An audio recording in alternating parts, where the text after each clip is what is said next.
Sulbade ang mapresidente para ligo ng balaod sa atong nasud karon nga panahon. Kami balik na pod ang dagang problema sa kadalanan.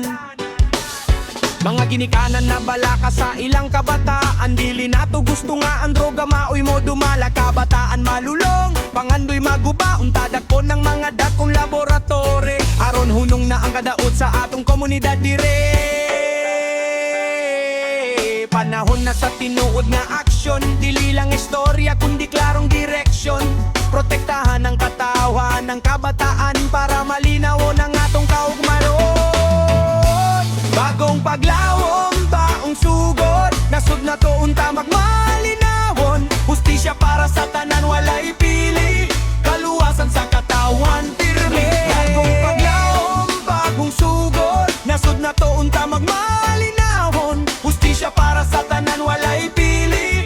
Kaluwasan sa katawan, pirmi. Dili dapat mahadlok ang mga inosente. Ang dapat dakon katong sindikato nga presente. Mga dakong isda mauunta targeton. Dili ang gagbayra pirmi ang mapriso sa prisohan. Goberno unsaon na proteksyon. Dapat klaro ang plano, walay korupsyon.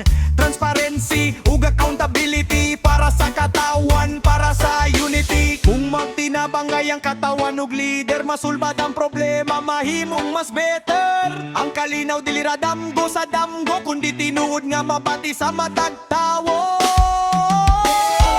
Bagong paglawom, bagong sugod. Nasud na to unta magmalinawon. Hustisya para sa tanan, walay pili. Kaluwasan sa katawan, pirmi. Bagong paglawom, bagong sugod. Nasud na to unta magmalinawon. Hustisya para sa tanan, walay pili. Kaluwasan sa katawan, pirmi.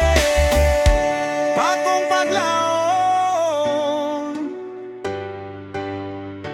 bagong paglawom. Bagong paglawom, bagong paglawom. Bagong paglawom, bagong sugod. Nasud na to unta magmalinawon. Hustisya para sa tanan, walay pili. Kaluwasan sa katawan, pirmi. Bagong paglawom, bagong sugod. Nasud na to unta magmalinawon. Hustisya para sa tanan, walay pili. Kaluwasan sa katawan, pirmi.